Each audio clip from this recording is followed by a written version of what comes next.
O Senhor esteja convosco. Ele está no meio de nós. Proclamação do Evangelho de nosso Senhor Jesus Cristo, segundo Lucas.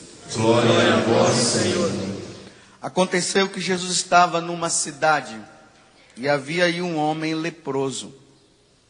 Vendo Jesus, o homem caiu a seus pés e pediu: Senhor, se queres, tu tens o poder de me purificar. Jesus estendeu a mão, tocou nele e disse: Eu quero, fica purificado. E imediatamente a lepra o deixou. E Jesus recomendou-lhe: Não digas nada a ninguém. Vai, mostra-te ao sacerdote e oferece pela purificação o prescrito por Moisés como prova de tua cura. Não obstante, sua fama ia crescendo, e numerosas multidões acorriam para ouvi-lo e serem curados de suas enfermidades. Ele, porém, se retirava para lugares solitários e se entregava à oração. Palavra da salvação. Glória a vós, Senhor. Aleluia, aleluia. Aleluia, aleluia. Aleluia, aleluia. Aleluia, aleluia.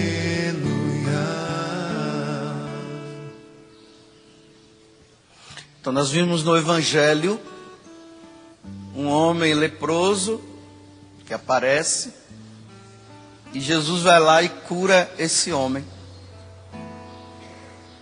E aqui fala também que depois dessa cura, uma multidão começou a seguir Jesus. Eu poderia até dizer assim que essa multidão é você, né? Você que está aqui. Você faz parte dessa multidão que segue Jesus Cristo. E que tem dito que Ele é o teu Senhor. Eu não sei a partir de que situação você tem dito que Jesus é o teu Senhor. Se é porque Ele curou você, ou se não porque Ele resolveu algum problema que você tinha, agora Jesus é o Senhor da tua vida. Eu tenho sempre dito aqui, né? A minha preocupação não está nesses que Jesus está resolvendo o problema, mas naqueles que Jesus não está resolvendo. Aparentemente parece que Ele não está. E a impressão que dá é que essas pessoas estão meio que baqueadas na fé. Estão aí, né? Ó, se o Senhor resolver, eu volto. Mas se o Senhor não resolver, então eu vou embora. Essa é a minha preocupação que eu fico. Então nessa multidão que está aqui, nesse grupo, e nessa multidão que está me assistindo agora em casa e ouvindo pelo sistema Canção Nova, de seguidores de Jesus Cristo, ou não seguidores de Jesus, mas para aqueles que seguem, será que tem muitos que estão baqueados aí? Então, vamos ver se aquele padre me convence? Essa é a pergunta. Então vamos voltar à palavra de Deus. Há uns dias atrás nós comemoramos o Natal. Deus nunca havia se revelado no meio de nós. De forma tão visível. Não tinha. Se ouvia falar. Uma inspiração que se teve de Deus. Abraão que teve. Moisés que teve. Mas ver Deus cara a cara, como eu estou olhando aqui para vocês, não se via. Então uma das primeiras coisas que nós tiramos do nascimento de Jesus é essa. Agora todos podem vê-lo. Os pastores viram. José e Maria viram. Esse leproso viu. Os apóstolos viram, tanto que o testemunho dos apóstolos era esse, que eles haviam comido junto com aquele homem que havia morrido. E depois, ao terceiro dia, ele ressuscitou. E eles comeram também junto com ele, depois da sua ressurreição. Pronto, agora Jesus ressuscitou. Os anos foram passando. Pedro morreu. Tiago morreu. Mateus morreu. O tempo foi passando. E os cristãos mantendo e pregando e dizendo: não, Jesus é o Filho de Deus, é o nosso Salvador. Sim. O tempo foi passando, foi passando. Dentre todos, o mais novo dos apóstolos ficou. Só João ficou. Os outros tinham que morrer, né? A partir daí começou a surgir falsos ensinamentos. Pessoas que eram cristãs, elas começavam a ensinar, falando de Jesus, algumas coisas que não estavam muito boas. Por exemplo, uns diziam o seguinte: não, porque Deus ele é espírito, não é? Isso aí vocês sabem, né? Deus é espírito. Mas Jesus, ele é espírito e carne. Porque ele não nasceu da Virgem Maria. Então ele teve uma carne humana. Então ele é Deus e ele é homem. Não é metade Deus e metade homem. Ele é totalmente Deus, é completamente Deus e é completamente homem. Esse é o mistério. Então nesse tempo que João, era ele que pregava, começou a surgir doutrinas e ensinamentos errados. Uns diziam assim: não, o corpo de Jesus só serviu até enquanto ele foi batizado, ou até então enquanto ele nasceu, até quando ele morreu. Quando Jesus morreu, o corpo dele desapareceu. Não é assim que acontece com o nosso corpo, quando é colocado no caixão lá, a gente não morre? O corpo fica lá e a gente diz que a alma é que vai ao encontro, não é isso?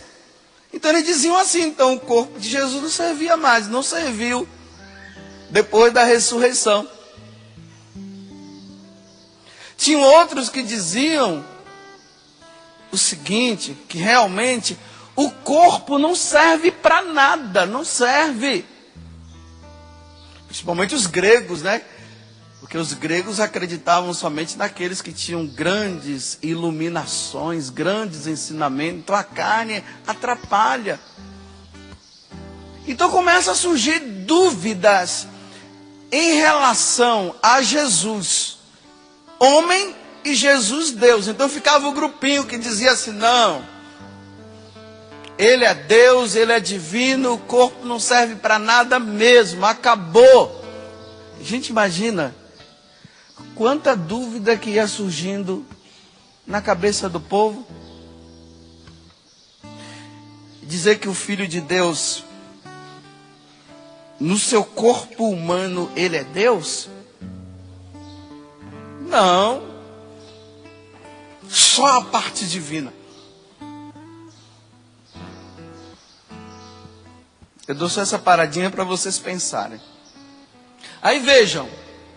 Agora João ele vai ter que explicar para o povo que Jesus, ele é o Filho de Deus no seu corpo humano e na sua divindade.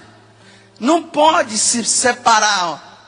Agora não presta e agora presta. Só a parte divina serviu e a parte humana não serviu. Aí João diz: eu tenho um testemunho para dar para vocês. Olha só, agora vocês vão entender a primeira carta de São João hoje, a partir dessa introdução. Primeira carta de São João, capítulo 5, quem tem a Bíblia pode até acompanhar. A partir do versículo 5, ele diz assim: olha, caríssimos, quem é o vencedor do mundo, desse mundo, com tantos ensinamentos errados que estão surgindo, que são colocados, tantas doutrinas que vão surgindo por aí, E que às vezes você que é cristão acaba lendo, e aqui é que entra a tal da contaminação, né? Contaminação é isso, é você ler algo que vai contra os ensinamentos de Jesus Cristo, e vai criando dúvida na cabeça, e daqui a pouco está dizendo que Jesus não é Deus coisa nenhuma. Isso é contaminação. Aí ele está dizendo, caríssimos, quem é o vencedor do mundo, se não aquele que crê que Jesus é o Filho de Deus? É interessante. Hoje em dia se fala que Jesus não é Deus coisa nenhuma. E estão querendo provar que ele não é Deus. Não é verdade? Só dá uma olhada nas novelas, nos filmes, nos livros. Uma preocupação muito grande que eu tenho é com os jovens cristãos que vão para as universidades e depois começam a ter tanto conhecimento. E quem sofre com isso são os seus pais, porque